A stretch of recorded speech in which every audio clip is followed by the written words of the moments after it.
So hello guys, कैसे हैं आप सब। Myself Rohit Nichal. जैसा कि आप देख ही रहे हैं, बैक टू बैक वीडियोस में आपके लिए लेके आता जा रहा हूं और कुछ ना कुछ आपके साथ शेयर करता ही जा रहा हूं। जैसे अभी हमने देखा कि हम ऑनलाइन क्लासेस में किस तरीके से होमवर्क चेक कर सकते हैं, वो भी मैंने आपके साथ वीडियो शेयर किया।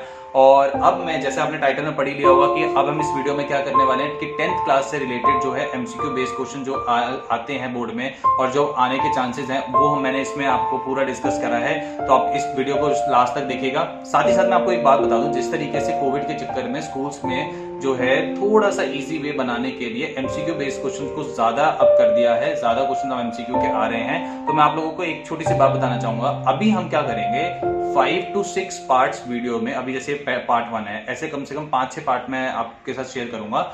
और उसमें हम क्या करेंगे, पहले 8 चैप्टर तक यानी कि ट्रिग्नोमेट्री तक जो है हम एमसीक्यू बेस्ड क्वेश्चन को डिस्कस करेंगे। उसके बाद जैसे ही आप लोग चैप्टर नंबर 8 यानी कि ट्रिग्नोमेट्री तक बहुत अच्छे से सीख जाएंगे एमसीक्यूज को सॉल्व करना, और उसके बाद फिर मैं आपको एप्लीकेशन ऑफ ट्रिग्नोमेट्री से लेकर प्रोबेबिलिटी तक कौन कौन से एमसीक्यू बेस्ड क्वेश्चन आ सकते हैं वो आपको डिस्कस इसमें हम करेंगे। बट अभी हम 5 से 6 वीडियो में हम क्या करेंगे, ट्रिग्नोमेट्री तक के एमसीक्यू बेस्ड क्वेश्चंस करेंगे। तो इस वीडियो में मैंने वही किया है जो क्वेश्चंस आपके पास, जैसे मैंने इसमें कोऑर्डिनेट ज्योमेट्री के डाले हैं, सेक्शन फॉर्मूला डाला है, और एक रिफ्लेक्शन का भी मैंने क्वेश्चन डाला हुआ है जो बहुत बच्चों को डाउट था, वो भी मैंने इसमें डाल दिया है, आप लोगों से शेयर कर दिया है। आप लोग उसको देखें तो शुरू से लेकर लास्ट तक इस वीडियो को जरूर देखिएगा और लाइक करें, शेयर करें, सब्सक्राइब करें। और फिर उसके बाद मिलेंगे, ये वाले पार्ट तो आप देख ही रहे हैं, उसके बाद हम मिलेंगे पार्ट 2, पार्ट 3, पार्ट 4, पार्ट 5, इस सारे पार्ट्स में बने रहेंगे।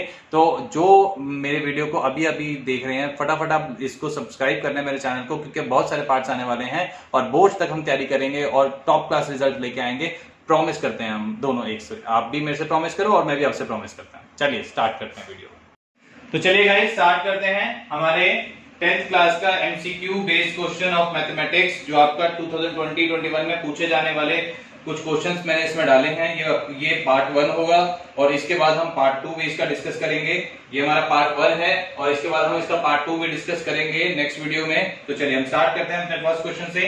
तो फर्स्ट क्वेश्चन क्या कहता है कि if one of the zeros of the quadratic polynomial x² + 3x + k is 2, then find the value of k। तो आपको मैं पहले बता दूं कि अगर आपको कुछ भी ऐसा कोई भी जीरो दिया जाता है, कि बोला जाता है कि जैसे यहाँ पे आपको देखिए, यहाँ पे आपको एक पॉलिनोमियल दिया हुआ है, इस पॉलिनोमियल में उसने बोला कि 2 जो है वो इसका एक जीरो है, जीरो यानी कि एक रूट है।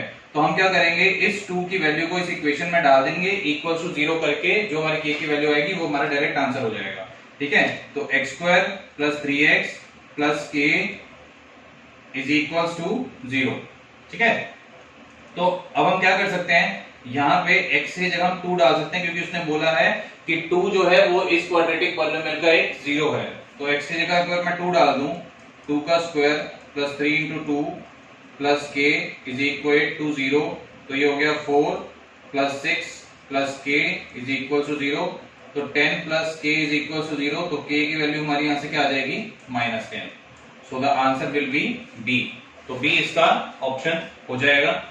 नेक्स्ट क्वेश्चन है, तो नेक्स्ट क्वेश्चन हम डिस्कस करने वाले हैं, the total number of factors of a prime number is. किसी भी एक प्राइम नंबर के टोटल फैक्टर्स कितने होते हैं। देखो, एक तो वो नंबर खुद होता है, ठीक है, और 1 सबका प्राइम फैक्टर जो है गिना जाता है। जैसे अब मैं एक एग्जांपल से आपको बता देता हूं। देखिए, जैसे मैंने बोला कि 13 के बारे में अगर मैं बात करूं, तो 13 क्या होगा, 13 × 1 = 13, ठीक है, फिर 1 × 1 = 1। तो आप देख सकते हैं यहाँ पे ये जो 1 है ये तो सबका एक फैक्टर होगा, और वो जो नंबर होगा वो भी एक फैक्टर होगा। तो हमारे किसी भी प्राइम नंबर, जैसे आप देख लीजिए 23, तो 23 1 = 23, ठीक है, और 1 1 = 1। तो हमारे पास 2 फैक्टर होंगे, एक तो वो नंबर खुद एक फैक्टर होगा, और 1 जो है वो सबका फैक्टर होगा। तो किसी भी प्राइम फैक्टर के, अगर आप प्राइम नंबर के बारे में बात करते हैं, तो किसी भी प्राइम नंबर में टोटल फैक्टर्स कितने होते हैं, 2। एक तो वो नंबर खुद एक फैक्टर होता है, जैसे आपने देखा 13 एक खुद का फैक्टर भी होगा, और 1 भी एक उसका खुद का फैक्टर होगा। ठीक है, तो 2 हमारे पास number, total number of factors होते हैं किसी भी प्राइम नंबर के। ठीक है, ऐसे कोई भी अगर प्राइम नंबर के आपके बारे में पूछा जाता है, तो आप सीधा लिखेंगे कि 2 फैक्टर्स होते हैं, एक तो नंबर खुद, और 1 जो है वो सबका फैक्टर होता है। ठीक है, तो हमारे पास इसका आंसर क्या हो जाएगा, सी पार्ट हमारा इसका आंसर हो जाएगा। नेक्स्ट, तो नेक्स्ट क्वेश्चन हम चल रहे हैं कि द क्वाड्रेटिक पॉलिनोमियल, हमें बताना है the sum of whose zeros is -5 और उनका प्रोडक्ट जो है वो 6 है। बहुत इजी क्वेश्चन है। आप लोगों को मैंने एक फॉर्मूला कराया था कि अगर आपको क्वाड्रेटिक पॉलिनोमियल बनाना है तो x² - sum of zeros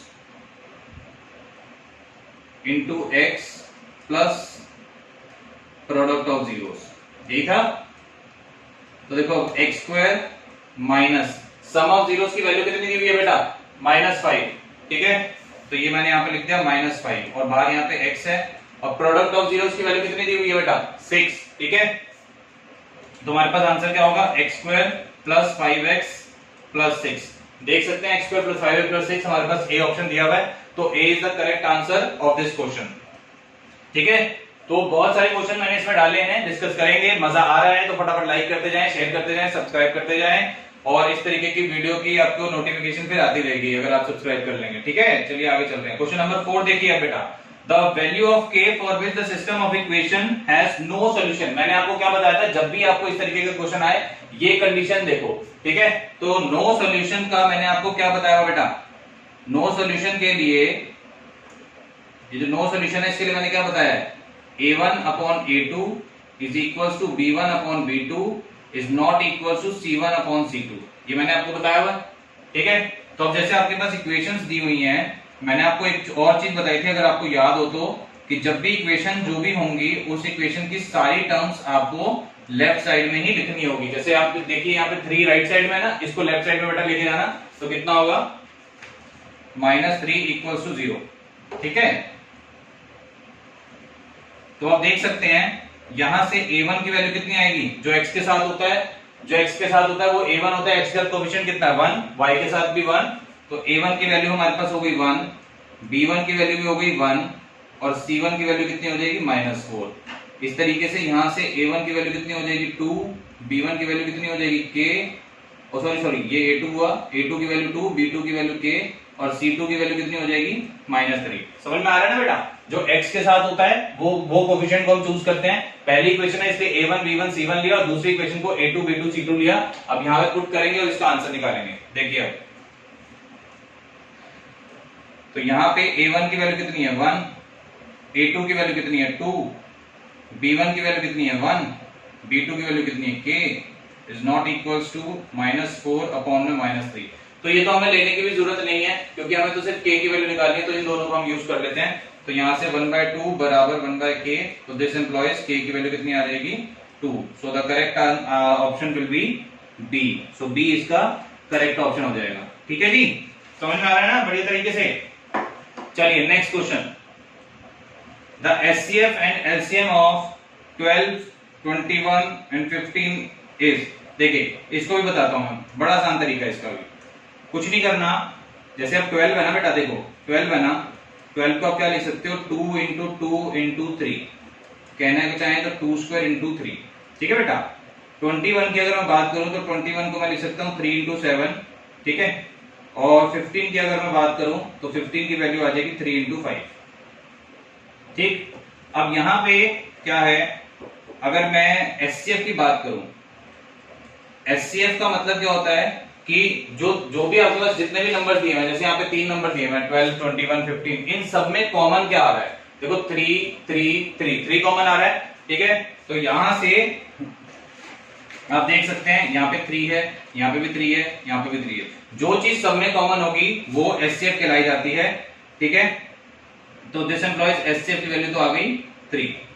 LCM निकालने का तरीका देखिए क्या है, LCM निकालने का तरीका क्या है, जो भी आपके पास वैल्यूज हैं, ठीक है, जो भी आपके पास वैल्यूज हैं उनकी लोवेस्ट कॉमन मल्टीपल आप ले लीजिए। जैसे आप देखिए यहाँ पे 2 का स्क्वायर, ठीक है, तो यहाँ पे मैंने लिया 2 का स्क्वायर, फिर एक बार 3, फिर एक बार 7, फिर एक बार 5, तो ये हमारे पास कितना हो गया 2 to the 4 3 12 इंटू 7 5 35 और 12 इंटू 35 ये हमारे पास आ गया 420, ठीक है।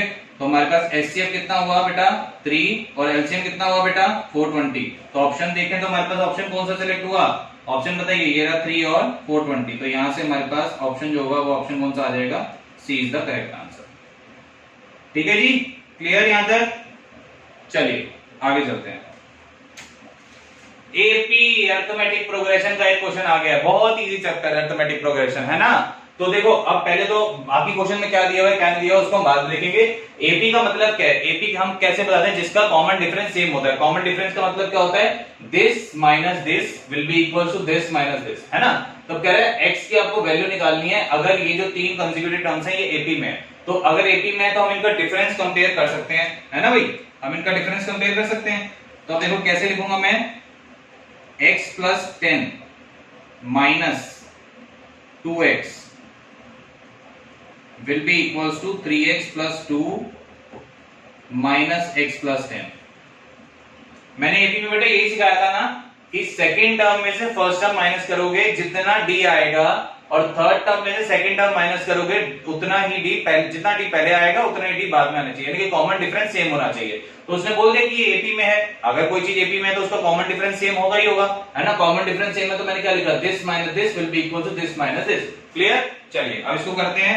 तो हमारे पास देखिए क्या बनेगा, अब ये x plus 10 minus 2x is equals to 3x plus 2 minus x minus 10। ये आया हमारे पास minus x plus 10 is equals to, ये देखो 3x और ये वाले x से कितना आ जाएगा 2x, और ये आया माइनस 8। ठीक है, अब इस 8 को मैं यहां भेज देता हूं, तो 10 प्लस 8 हुआ और ये 2x प्लस x हुआ। ठीक है जी, तो ये हमारे पास हो गया 18 बराबर 3x। तो दिस एम्प्लॉइज x की वैल्यू कितनी हो गई 6। तो the answer will B A part. तो 6 का आंसर क्या हो गया ए, यानी कि 6। ठीक है, नेक्स्ट क्वेश्चन, फिर से एपी का क्वेश्चन आ गया है। The first term of an AP is a. First term हमारे को सॉरी टी दिया हुआ है, तो फर्स्ट टर्म को हम किससे डिनोट करते हैं बेटा, ए से। तो ए हमारे को क्या दिया हुआ है पी। कॉमन डिफरेंस की बात करें तो हमें दिया हुआ है क्यू। हमें 10th टर्म निकालना है, 10th टर्म यानी कि a 10th निकालना है। ठीक है, तो a 10th को मैं क्या लिख सकता हूं बेटा, a प्लस 9d। ठीक है, तो a की वैल्यू कितनी है p, और यहां पे d की वैल्यू कितनी है q। तो a 10th हमारे पास क्या आ जाएगा p प्लस 9q। तो ऑप्शन विल बी c। तो c is the correct option of this question. तो इस क्वेश्चन का हमारे पास करेक्ट ऑप्शन क्या हुआ सी। तो बहुत इजी चल रहा है, बहुत इजी वे में चल रहा है। अभी जो मैं है आपको ट्रिग्नोमेट्री तक के एमसीक्यूज मैंने आपको इस पार्ट में शेयर करे हैं, और अगर आपको अच्छे लग रहे हैं तो फटाफट लाइक कर दें, शेयर कर दें, सब्सक्राइब कर दें। बहुत सारे क्वेश्चन इसमें मैंने डाले हैं, इसी तरीके से पार्ट 2 में भी मैं डाल रहा हूं। ठीक है, और उसमें भी हम इन्हीं चैप्टर्स के भी करेंगे। उसके बाद जब 3-4 पार्ट्स में हम पहले ट्रिग्नोमेट्री तक के सारे एमसीक्यू लगभग कर लेंगे, सीख जाएंगे, फिर मैं आगे एप्लीकेशन ऑफ ट्रिग्नोमेट्री से आगे प्रोबेबिलिटी तक एक अलग जो है उसकी वीडियो भी बनाऊंगा एमसीक्यूज की। तो इस तरीके के एमसीक्यूज और एंजॉय करने के लिए मेरे सब चैनल को सब्सक्राइब करें, ताकि जैसे ही मैं कोई वीडियो डालूंगा आपका नोटिफिकेशन आ जाएगी। ठीक है, ठीक है भाई। तो यहां तक हमारा 7th क्वेश्चन हो गया है। अब हम चल रहे हैं आगे क्वेश्चन नंबर 8 पे। देखिए फटाफट बेटा, क्वेश्चन नंबर 8 कहता है the distance between the point this and this is, यानी कि इन दो पॉइंट्स के बीच में हमें डिस्टेंस निकालना है। कौन से चैप्टर का क्वेश्चन है बेटा, कोऑर्डिनेट ज्योमेट्री। कौन सा फॉर्मूला लगेगा, डिस्टेंस फॉर्मूला। डिस्टेंस फॉर्मूला क्या होता है, under root of x2 minus x1 का whole square plus y2 minus y1 का होल स्क्वायर। बच्चे सोच रहे होंगे सर आप इतनी जल्दी जल्दी कैसे बोल रहे हो। मैं इतनी जल्दी जल्दी बेटा ऐसे बोल रहा हूँ क्योंकि मेरे को फॉर्मूले जो है प्रैक्टिस कर करके बिल्कुल याद हो चुके हैं। आप भी ज्यादा से ज्यादा प्रैक्टिस करिए, फॉर्मूले याद हो जाएंगे। चलिए हम करते हैं फटाफट से क्वेश्चन। तो अब देखिए मेरी बात को सुनिएगा बेटा, हमारे पास एक पॉइंट दिया हुआ है a cos theta plus b sin theta comma 0। ठीक है, और एक हमारे पास क्या है 0 comma a sin theta minus b cos theta. अगर ये वाला जो आपके पास वैल्यू है, ये पूरी वैल्यू, इसको मैं मान लेता हूं x1, और ये जो वैल्यू है इसको मैं मान रहा हूं y1। फिर इस वैल्यू को मैं मान रहा हूं x2, और इस वैल्यू को मैं मान रहा हूं y2। फॉर्मूला क्या होता है डिस्टेंस निकालने का, under root of x2 minus x1 का whole square plus y2 minus y1 का होल स्क्वायर। ठीक है जी। अच्छा एक बात बता दूं मैं आप लोगों को, ये एमसीक्यू है इसलिए हम इसको ऐसे कर रहे हैं डायरेक्ट। अगर ये हमारा लॉन्ग क्वेश्चन में आएगा, 4 नंबर में आएगा, तो हम कैसे करेंगे, पहले हम लिखेंगे कि ये एक पॉइंट हम ए कंसीडर कर लेते हैं, इस पॉइंट को हम बी कंसीडर कर लेते हैं, फिर हम ए बी डिस्टेंस निकालेंगे। तो वो सारा आपको प्रोसीजर पूरा प्रोसेस वाइज आपको सॉल्व करना पड़ेगा। बट यहाँ पे क्या है, हम डायरेक्ट एमसीक्यू सॉल्व कर रहे हैं, तो इसलिए हम शॉर्ट में कर रहे हैं। ठीक है, तो अब देखिए हमारे पास क्या होगा, 0 माइनस है ना x2 माइनस ये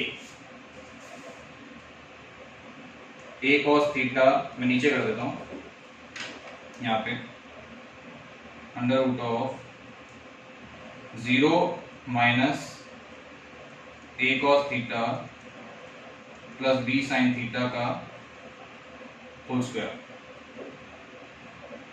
कुछ इस तरीके से, plus a sin theta minus b cos theta, ये तो हो गया y2 माइनस y1 का होल स्क्वायर। तो यहां पे मैं लगाऊंगा, देखो a स्क्वायर खत्म, माइनस 2ab खत्म, प्लस b स्क्वायर, यानी कि इसका मुझे स्क्वायर करना पड़ेगा। तो मेरे पास क्या बचेगा बेटा, under root of a cos theta plus b sin theta का होल स्क्वायर, और प्लस यहां से भी बचेगा a sin theta minus b cos theta का whole square.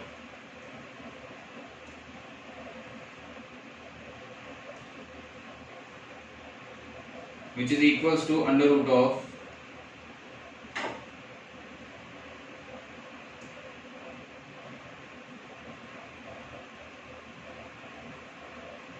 a square cos square theta plus b square sine square theta plus 2ab sine theta cos theta, plus अब आगे वाले को सॉल्व कर रहा हूं इसको, तो देखिए क्या आएगा,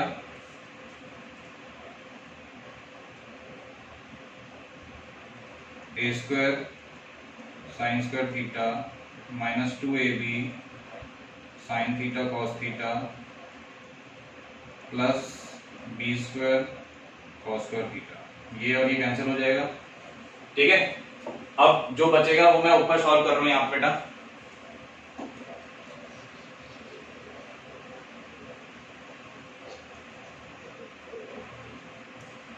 तो हमारे पास देखिए अब क्या बचा, अंडर रूट में आप देख सकते हैं a square cos square theta plus a square sine square theta. ठीक है बेटा, b square sine square theta plus b square cos square theta.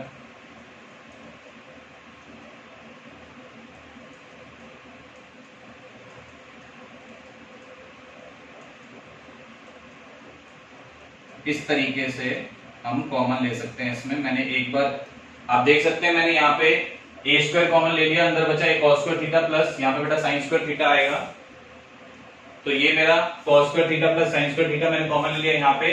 ठीक है, प्लस यहाँ से मैंने b स्क्वायर कॉमन ले लिया, अंदर क्या बच गया cos square theta plus sign square theta. अब हमें पता है बेटा cos square theta plus sign square theta कितना होता है, 1, आपने पढ़ रखा है। तो यहाँ से हमारे पास क्या आ जाएगा, अंडर रूट ऑफ, इसकी जगह मेरे पास 1 आ गया, तो मेरे पास क्या बचा a स्क्वायर, और इधर मेरे पास बचा b स्क्वायर। सो इसके लिए करेक्ट ऑप्शन हमारे पास कौन सा हो गया, सी पार्ट। तो C is the correct option of this question. तो ये भी आपको समझ में आया, ये कोऑर्डिनेट ज्योमेट्री का क्वेश्चन था, डिस्टेंस फार्मूला का। इस तरीके से आप ये भी कर सकते हैं। ठीक है, नेक्स्ट अब हमारे पास ये है, if the point P k, 0 divide the line segment joining the point this and this in the ratio 1:2, then the find the value of k। k की वैल्यू आपको फाइंड आउट करनी है। तो आपने पढ़ा हुआ है सेक्शन फार्मूला, आपने पढ़ा हुआ है, तो सेक्शन फार्मूला से हम करेंगे। देखिए क्या क्वेश्चन है ये, मैं आपको बता देता हूं। ये कुछ ऐसे है, ये आपके पास A पॉइंट है, ये आपके पास B पॉइंट है, एक यहाँ पे P पॉइंट है जिसके कोऑर्डिनेट्स k, 0 दिए हुए हैं, और यहाँ पे 2, -2, -7, 4, और ये डिवाइड कर रहा है 1:2 में। तो हमें जो है k की वैल्यू निकालनी है, हमें k की वैल्यू निकालनी है। तो देखिए कैसे करेंगे, अगर मैं बात करूं यहाँ पे सेक्शन फॉर्मूला की, तो ये वाला जो पॉइंट है इसको मैं मान लेता हूं x1, y1, और ये वाला जो पॉइंट है इसको मैं मान लेता हूं x2, y2, और जो ये पॉइंट है इसको मैं मानूंगा x, y। तो आपने फॉर्मूला पढ़ा था, x का फॉर्मूला क्या था, m1 into x2 plus m2 into x1 upon में m1 प्लस m2, और y की वैल्यू क्या पढ़ी थी आपने, m1 into y2 plus m2 into y1 upon में m1 प्लस m2, ये पढ़ा था। ठीक है, तो सॉल्व करते हैं इसको। देखिए x is equals to m1 क्या होता है, ये m1 होता है, ये m2 होता है, तो 1 इंटू x2 कितना -7 प्लस m2 है 2, x1 कितना है 2, m1 प्लस m2 कितना हो गया बेटा 1 प्लस 2, तो x will be equals to -7 plus 4 upon 2 plus 1 is 3। आप देख सकते हैं यहाँ पे x की वैल्यू कितनी है k, तो मैं यहाँ पे x की जगह k डाल सकता हूं। तो ये मेरे पास आया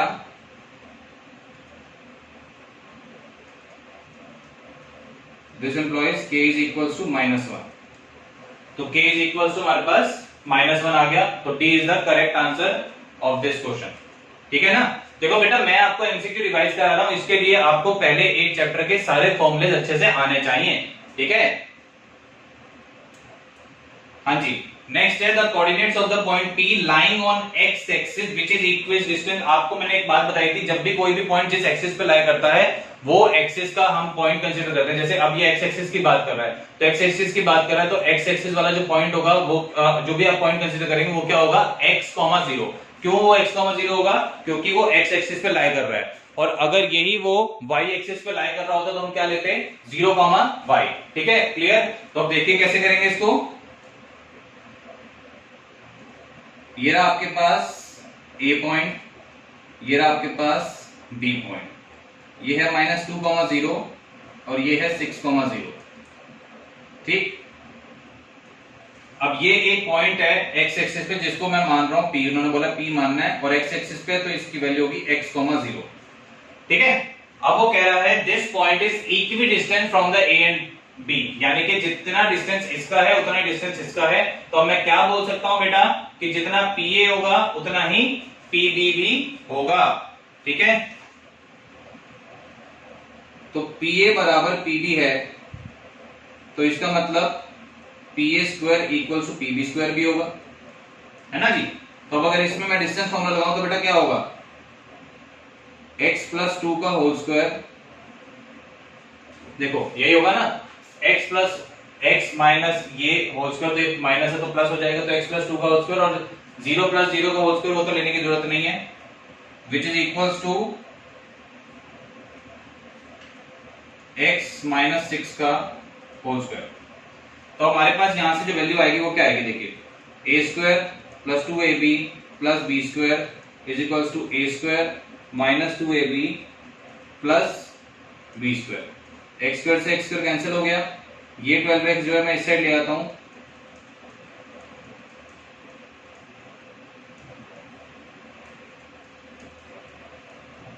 x इज इक्वल टू 2 आ जाएगा, तो देयरफॉर हमारा जो कोऑर्डिनेट था वो देखो क्या था, x, 0, देयरफॉर जो इसके कोऑर्डिनेट की वैल्यू हो जाएगी वो क्या हो जाएगी, 2, 0। तो the answer will be B part, तो the answer will be, one second, yes, answer will be B part, तो 2, 0 is the correct answer of this question। Clear, जल्दी से करिए। तो अब हम चल रहे हैं अपने नेक्स्ट क्वेश्चन पे, क्वेश्चन नंबर 11। ठीक है, यहां तक आई थिंक आपको समझ में आ गया होगा। ठीक है, फटाफट लाइक करते जाएं, शेयर करते जाएं, सब्सक्राइब करते जाएं। बहुत मजा आ रहा होगा आज, क्योंकि हम एमसीक्यू बेस्ड क्वेश्चंस कर रहे हैं। ठीक है, आपके स्कूल में भी बहुत सारे एमसीक्यू बेस्ड क्वेश्चन ही अब आ रहे हैं। देखिए तो क्या बोल रहे थे, sum of the exponents of prime factors in the prime factorization of 196। पहले तो हम 196 का प्राइम फैक्टराइजेशन करेंगे फटाफट से। देखिए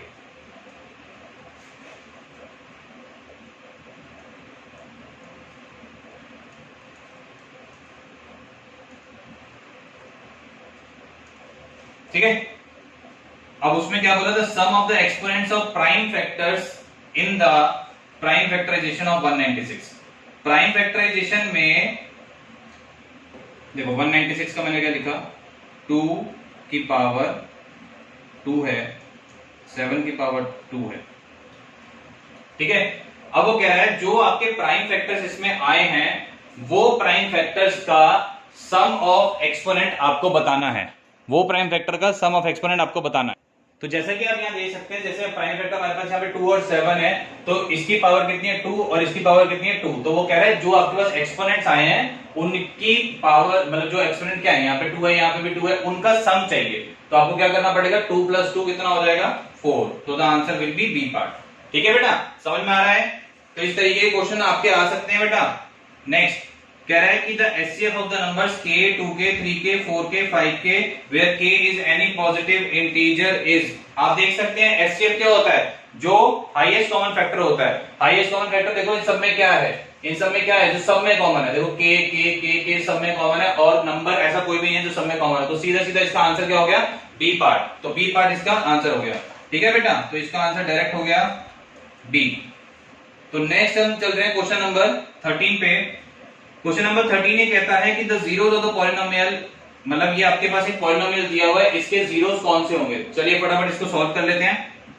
देखिए हमारे पास क्या है, x² - 3x, अगर मैं इसको मल्टीप्लाई करता हूं तो ये हो जाएगा -m² और -3m। ठीक है, तो x² - m² - 3x - 3m, इस तरीके से मैं लिख सकता हूं। अब यहाँ पे a² - b² अगर मैं लगा दूं तो क्या हो जाएगा बेटा, x - m और x + m, -3 कॉमन ले लिया, यहाँ पे आ गया मेरे पास x + m। तो ये मैंने x + m कॉमन ले लिया यहाँ से, यहाँ बच गया x - m - 3। तो अब क्या है, अगर जीरोस निकालना है तो इसको मुझे जीरो के इक्वेट करना पड़ेगा, मेरे को जीरो के इक्वल इसको इक्वेट करना पड़ेगा जीरोस निकालने के लिए। तो x + m = 0, तो यहाँ से x की वैल्यू आ गई -m, ठीक है, और x - m - 3 = 0, तो यहाँ से x की वैल्यू क्या आ जाएगी, m + 3। तो एक वैल्यू आई -m और एक वैल्यू आई m + 3, जो कि आपका बी पार्ट है। तो बहुत आसान क्वेश्चन था ये भी, है ना भाई, बहुत इजी था। चलिए तो क्वेश्चन नंबर 14 अब कह रहा है इनकंसिस्टेंट। तो बेटा मैंने आपको बोला था कि आप ऐसे क्वेश्चन कभी भी देखो, सबसे पहले आपको क्या देखना है कि वहां पे कंडीशन क्या बोली हुई है, इनकंसिस्टेंट। तो इनकंसिस्टेंट के लिए क्या कंडीशन है बेटा, a1/a2 = b1/b2 is not equal to c1/c2। और सारी टर्म्स मैंने बोला था आपकी कहां पे होनी चाहिए, लेफ्ट साइड में। जैसे आप देख सकते हैं कि यहाँ पे जो आपका 3 है आपका राइट साइड में दिया हुआ है, इसको लेफ्ट साइड में आप अरेंज कर लेंगे। तो x + 2y - 3 = 0 और 5x + ky + 7 = 0। तो यहां से अगर a1 की वैल्यू मैं बताऊं तो 1 आई, b1 की वैल्यू कितनी है 2 और c1 की वैल्यू कितनी है बेटा -3। यहां से a2 की वैल्यू कितनी आ रही है बेटा 5 और b2 की वैल्यू कितनी आ रही है बेटा k, जो कि हमें निकालनी है, और c2 की वैल्यू कितनी आ रही है 7। ठीक है, तो अब देखिए अगर मैं ये वाला कंडीशन यहाँ पे लगाऊं तो मेरे पास क्या है, a1/a2 = b1/b2, यही है ना भाई। तो a1 की वैल्यू हुई 1, a2 की वैल्यू हुई 5, b1 की वैल्यू हुई 2 और b2 की वैल्यू कितनी हुई k। तो यहाँ से k will be equal to कितना आ जाएगा बेटा 10, जो कि ऑप्शन हुआ हमारा डी। तो D is the correct answer of this question. ठीक है बेटा, समझ में आ रहा है, जल्दी से करते जाइए फटाफट। नेक्स्ट अब कह रहा है कि एक आपके पास क्वाड्रेटिक इक्वेशन दी हुई है, x² - 0.04 = 0, और कह रहा है इसके रूट्स हमें बताने कि इसके रूट्स क्या होंगे। तो बहुत आसान क्वेश्चन है ये, बहुत ही ज्यादा बेटा इजी है, डरने की कोई भी बात नहीं है। तो x² - 0.04 = 0। देखो इसको बेटा मैं ऐसे भी लिख सकता हूं ना, x² - 0.2 का होल स्क्वायर। तो अब यहां से a² - b² क्या होगा बेटा, x + 0.2 और x - 0.2 will be equal to 0। तो यहां से एक बार x + 0.2 will be equal to 0, तो x की वैल्यू कितनी आ जाएगी बेटा -0.2, और एक बार x - 0.2 = 0, यहां से x की वैल्यू कितनी आ जाएगी बेटा +0.2। तो x इज इक्वल टू क्या बना हमारे पास +-0.2। तो इस तरीके से आप इसको सॉल्व कर सकते हैं बेटा। तो हमारे पास आंसर क्या हुआ, आंसर हुआ हमारे पास A is the correct answer. Next, ये तो बहुत ही ज्यादा बेटा इजी है, कॉमन डिफरेंस निकालना है a2 - a1 और b2 - b1। ठीक है, फटाफट इसको करेंगे बेटा। देखिए 1 - p/p में से आपको माइनस करना है 1/p। ठीक है, तो कैसे होगा 1 minus P upon P minus 1 by P. तो अगर हम देखें तो हमारे पास बनेगा 1 माइनस पी माइनस 1 और नीचे है पी, 1 से 1 कैंसिल हुआ तो माइनस पी बाय पी बचा, ये भी कैंसिल हुआ तो आंसर आया -1। So the correct answer will be C. So C is the correct option of this question. Next, the nth term of the AP, ये जो गिवन है हमारे को, ये हमें बताना है। तो बहुत आसान है बेटा, देखिए इसमें आप देखिए क्या क्या गिवन है। जो फर्स्ट टर्म है A, वो आपको A गिवन है। D कैसे निकालेंगे, 3A minus A which is equal to 2A, और n तो यहाँ पे n ही रहेगा। तो ANth का फॉर्मूला क्या होता है, A plus n minus 1 into D. और उसने बोला है ये वाली जो ANth टर्म है ये कितनी होगी, ये हमें बतानी है। तो देखिए बेटा, फर्स्ट टर्म कितनी दी हुई है A, n तो n ही रहेगा, और D की वैल्यू कितनी बेटा 2A। तो ये हमारे पास कितना बना, A plus 2AN minus 2A। यानी कि अगर देखा जाए तो हमारे पास ये कितना बना गया बेटा, ये बना माइनस A प्लस 2AN। तो यहां से अगर मैंने A कॉमन ले लिया तो अंदर क्या बच गया 2n minus 1। So the correct option will be B part. ठीक है, अब कह रहा है एक पॉइंट है P on x axis equi distance. अभी हमने एक क्वेश्चन ऐसा डिस्कस कर चुके हैं, तो फटाफट इसको हम कंप्लीट कर लेंगे। देखिए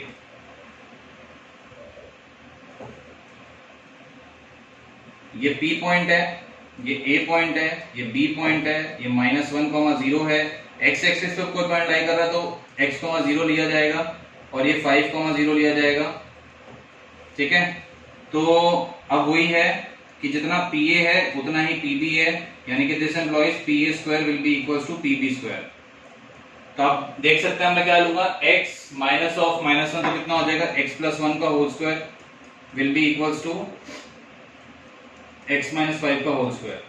तो this implies a square plus 2ab plus b square is equals to a square minus 2ab plus b square. ये और ये कैंसिल हो गया, 10x इस साइड प्लस में आ गया, ये 2x हो गया, और 25 माइनस 1 हो गया, ये 12x इज इक्वल्स टू 24 हो गया। तो दिस एम्प्लॉइज x की वैल्यू कितनी हो गई 2। तो पॉइंट जो होगा वो पॉइंट क्या हो जाएगा बेटा 2, 0, यानी कि A part is the correct option of this.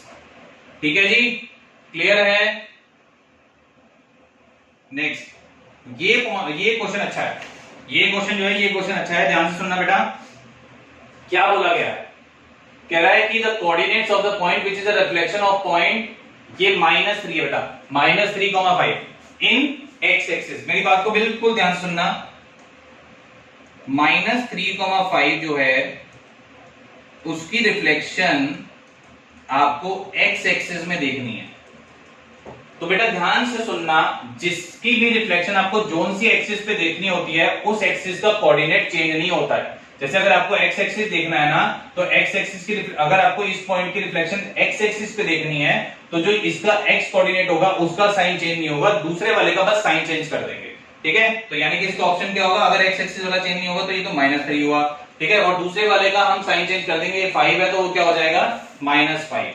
तो ये बड़ा आसान सा तरीका है इस क्वेश्चन को आपने पहचानने के लिए। तो ऑप्शन विल बी कौन सा हो गया बेटा, सी। तो ध्यान से सुनना, मैं दोबारा से आपको बताता हूं, जब भी आपका रिफ्लेक्शन आपको किसी भी पॉइंट पे, किसी पॉइंट का अगर आपको रिफ्लेक्शन जिस एक्सिस पे देखना है उस एक्सिस का पॉइंट सीधा सीधा उतार दो, और जो दूसरा कोऑर्डिनेट होगा उसका आप साइन चेंज कर दो। बहुत सिंपल है। ठीक है बेटा, चलिए, मजा आ रहा है ना, मजा आ रहा है ना। फटाफट बेटा लाइक शेयर और सब्सक्राइब करते जाइए, इस तरीके के और मैं लाता रहूंगा। फिर कह रहा है the point P 6,2 divide the line segment AB in the ratio 3:1, then the value of y is. तो बहुत आसान है बेटा, देखिए कैसे करेंगे। अभी हमने ऐसा क्वेश्चन एक डिस्कस किया भी था।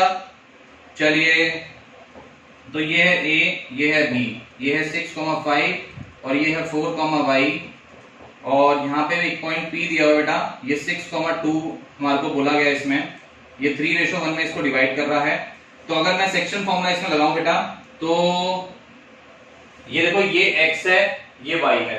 ठीक है, सो x की वैल्यू क्या हो जाएगी बेटा, m1x2 प्लस m2x1 अपॉन में m1 प्लस m2, और y की वैल्यू क्या हो जाएगी बेटा, m1y2 प्लस m2y1 अपॉन में m1 प्लस m2। तो मैं y वाला सॉल्व कर रहा हूं। देखिए y की वैल्यू कितनी होगी, ये x होता है, ये y होता है, तो y की वैल्यू कितनी हुई बेटा 2।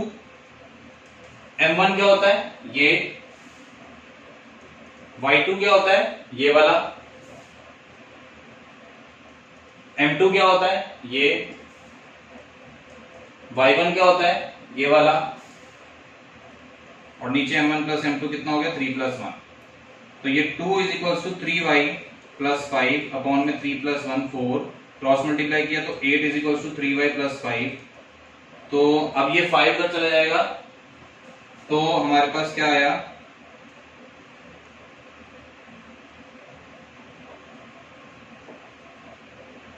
Three is equal to 3y।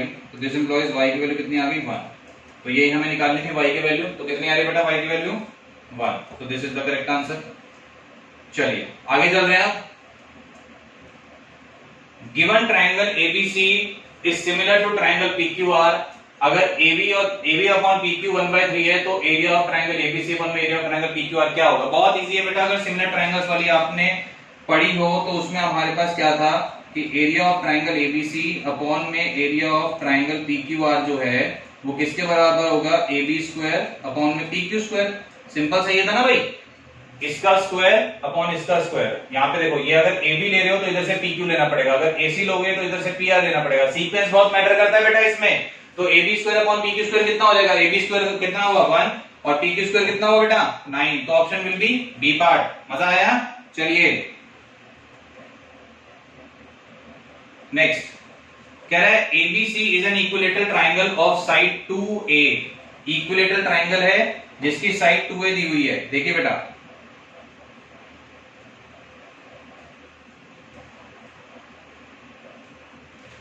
ठीक है, डरना नहीं है, क्वेश्चन कोई भी आए उसको बहुत ही पॉजिटिव वे में लो और यही माइंड में लेके चलो, यार मेरे को हर क्वेश्चन में सॉल्व कर सकता हूं। ठीक है, अपने माइंड में ये लेके चलो बेटा कि हर क्वेश्चन में सॉल्व कर सकता हूं। ठीक है, कोई भी कैसा भी क्वेश्चन आए लॉजिक्स बस अपने क्लियर रखो। तो ये साइड 2A दी हुई है, ये भी साइड 2A दी हुई है, ये भी साइड 2A दी हुई है। The length of one of its altitude हमें निकालना है। तो अब देखिए, अगर किसी भी इक्विलेटरल ट्राइंगल में मैं किसी भी एक वर्टेक्स से अगर यहाँ पे एल्टीट्यूड ड्रॉ करता हूं तो वो जो जहां पे बनता है वो उसको दो पार्ट्स में डिवाइड कर देता है, दो इक्वल पार्ट्स में उसको डिवाइड कर देता है। ये प्रॉपर्टी होती है ट्राइंगल की। तो अगर ये पूरा 2A हमें गिवन है, BC पूरा 2A गिवन है, तो ये A हो जाएगा और ये भी A हो जाएगा। अब कह रहा है कि हमें एल्टीट्यूड की वैल्यू निकालनी है। एल्टीट्यूड यानी कि ये इधर मैं D पॉइंट इसको नाम दे देता हूं। ठीक है, तो मुझे इस AB की वैल्यू निकालनी है, इसकी वैल्यू मुझे निकालनी है। तो बहुत इजी है, पाइथागोरस थ्योरम हम यूज करेंगे, है ना भाई। तो देखिए, in triangle ABD AB square is equals to BD square plus AD square. तो AB स्क्वायर कितना हो जाएगा 2A का स्क्वायर और BD कितना हो जाएगा A का स्क्वायर प्लस AD स्क्वायर। ये हो गया 4A स्क्वायर, ये A स्क्वायर, ये वाला जो A स्क्वायर है इसको मैं लेफ्ट साइड में ले जाऊंगा तो मेरे पास कितना हो जाएगा माइनस का A square equals to AD square. तो ये मेरे पास आ गया 3A square is equals to AD square.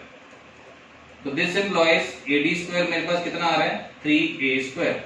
अब ये जो AD का स्क्वायर है ये जब उधर जाएगा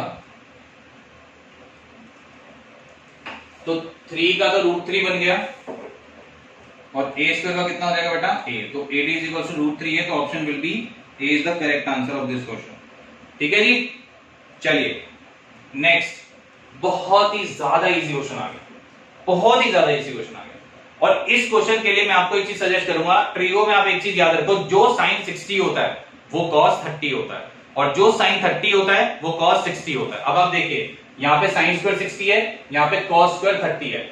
मैंने भी आपको बताया जो sin 60 होता है वो cos 30 होता है। तो आपको लगाए बिना भी आपको पता होना चाहिए जो इसकी वैल्यू आएगी। देखो ये भी स्क्वायर दिया हुआ है, ये भी स्क्वायर दिया हुआ है, तो जो इसकी वैल्यू आएगी वो भी सेम है, जो इसकी वैल्यू आएगी वो भी सेम है। ये आपका प्लस में है, ये आपका माइनस में है, तो ये दोनों तो कैंसिल ही हो जाएगा। हमें तो सिर्फ ये सॉल्व करना है। 10 45 1 होता है तो 2 into 1 1 हो गया। जिन बच्चों को ऐसे समझ में आ गया वो ऐसे कर सकते हैं, जिन बच्चों को नहीं आया उनको मैं प्रॉपर्ली करके दिखा देता हूँ। ठीक है बेटा, चलिए तो देखिए, अब आप देखिए यहाँ पे क्वेश्चन, साइन स्क्वायर 60 डिग्री की वैल्यू लगाएंगे, 2 tan 45 डिग्री की वैल्यू लगाएंगे और माइनस cos स्क्वायर 30 डिग्री की यहाँ पे वैल्यू लगेगी। ठीक है, अब आप देखिए यहाँ पे साइन स्क्वायर 60 की अगर मैं बात करूं तो साइन 60 कितना होता है √3/2 का स्क्वायर। ठीक है, tan 45 कितना होता है 1 और cos 30 कितना होता है, √3/2 का स्क्वायर। आप देख सकते हैं एक चीज पूरी पॉजिटिव में है और एक चीज पूरी नेगेटिव में, तो ये तो कैंसिल हो जाएगी। तो 2 × 1 2 is the correct answer of this. तो हमारे पास ऑप्शन कौन सा हो जाएगा, बी इज द ऑप्शन। समझ में आ रहा है ना, मजा आ रहा है ना? लाइक करते जाओ, शेयर करते जाओ, सब्सक्राइब करते जाओ फटाफट से। तो अब नेक्स्ट क्वेश्चन हम करने जा रहे हैं, ठीक है? तो यहां तक हमारा हो गया 23rd क्वेश्चन तक। अब हम नेक्स्ट क्वेश्चन करने जा रहे हैं। तो sin square theta plus 1/1 plus tan square theta की हमें वैल्यू बतानी है। बहुत ही ज्यादा इजी ये क्वेश्चन है। देखिए कैसे करेंगे। हमारे को पता है sin स्क्वायर थीटा बेटा, अब 1/1 प्लस tan स्क्वायर थीटा किसके बराबर होता है? आइडेंटिटी पड़ी हुई है, जल्दी से बताओ। 1 plus tan square theta sec square theta और 1 plus cot square theta cosec square theta. Confuse नहीं होना, ठीक है बेटा? 1 प्लस tan स्क्वायर थीटा किसके बराबर हुआ? sec square theta, sec square theta है ना। अब 1/sec स्क्वायर थीटा किसके बराबर होगा? cos square theta. आइडेंटिटी बन गई। sin square theta plus cos square theta कितना होता है? 1 के बराबर। तो option A is the correct answer. समझ में आया? तो ये था हमारा पार्ट 1 का डिस्कशन। अगर अच्छा लगा हो तो लाइक करें, शेयर करें, सब्सक्राइब करें, कमेंट सेक्शन में जरूर बताएं कि आपको कैसी ये वीडियो लगी। क्योंकि अगर आप ज्यादा इसमें एक्टिव रहते हो और हमें भी फिर क्या होता है कि अगर आप लाइक शेयर सब्सक्राइब करते हैं, हमें भी एक मोटिवेशन मिलती है और हम भी फिर ज्यादा से ज्यादा वीडियो बनाते हैं, ठीक है? तो कमेंट सेक्शन में जरूर बताइएगा। और अगर आपको अच्छा लगे तो फिर हम पार्ट 2 भी इसका मैं आपको बना ही रहा हूँ। वो पार्ट 2 बहुत जल्द मैं आपके सामने लाऊंगा। बट अभी मैंने आपको क्या बताया कि अभी हम क्या करेंगे, पहले एक चैप्टर तक ट्रिग्नोमेट्री के हम एमसीक्यूज, ट्रिग्नोमेट्रिक तक हम एमसीक्यूज बहुत सारे करने वाले हैं। उसके बाद जब वो आपका क्लैरिफिकेशन हो जाएगा, फिर हम उसके बाद सम एप्लीकेशन ऑफ ट्रिग्नोमेट्री से लेकर प्रोबेबिलिटी तक एक मैं अलग जो है पार्ट स्टार्ट करूंगा। तो अभी 4-5 पार्ट में हम यहां तक के ही डिस्कस करेंगे, ठीक है? तो मिलते हैं फिर नेक्स्ट वीडियो में। Okay, bye bye.